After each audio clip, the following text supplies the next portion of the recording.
সারা দেশে বেড়েছে বজ্রপাতে প্রাণহানি। মাত্র 2 দিনেই মারা গেছেন 80 জন। এমন ঘটনা ভাবিয়ে তুলেছে সবাইকে।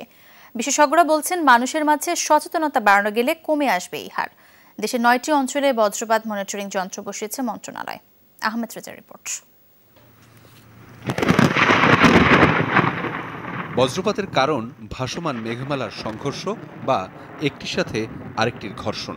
যুক্তরাষ্ট্রের বিজ্ঞানীদের গবেষণা মতে বজ্রপাতজনিত কারণে মৃত্যুহার বাংলাদেশে সবচেয়ে বেশি।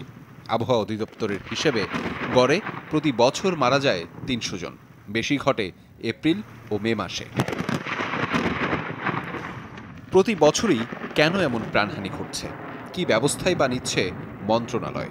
যে সিচুয়েশনগুলো এই বজ্রঝড়টা তৈরি করে সেটা কিন্তু বাংলাদেশের পার্সপেক্টিভে এটা তার ভৌগোলিক অবস্থানের জন্য হয়। ওয়াটার বডি এবং ল্যান্ডের মধ্যে যে টেম্পারেচারটা পড়ছে, সানলাইটটা পড়ছে, সেটা থেকেই এই জলীয় বাষ্পটা উৎপন্ন হচ্ছে।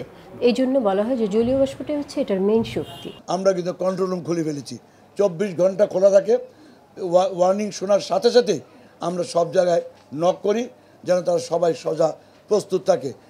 বৈশ্বিক জলবায়ু পরিবর্তনের ফলে বাড়ছে তাপমাত্রা। বছরে 1 ডিগ্রি তাপমাত্রা বাড়লে বজ্রপাতের সংখ্যা বাড়ে 12 ভাগ।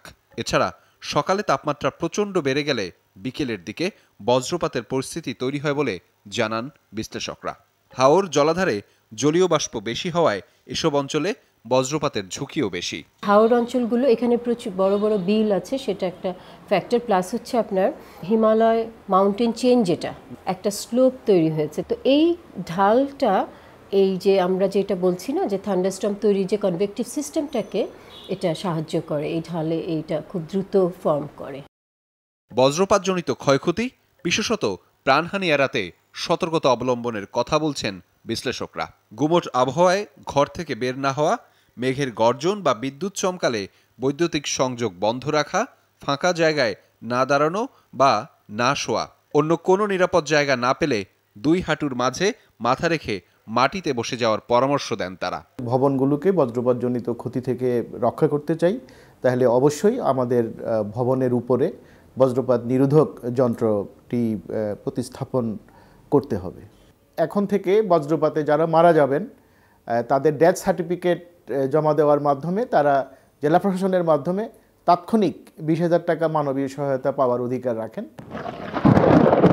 প্রাকৃতিক ঘটনার ঠেকানোর উপায় না থাকায় বজ্রপাতে মৃত্যুহার কমাতে সচেতনতার উপরই সবচেয়ে বেশি জোর দেন বিশেষজ্ঞরা।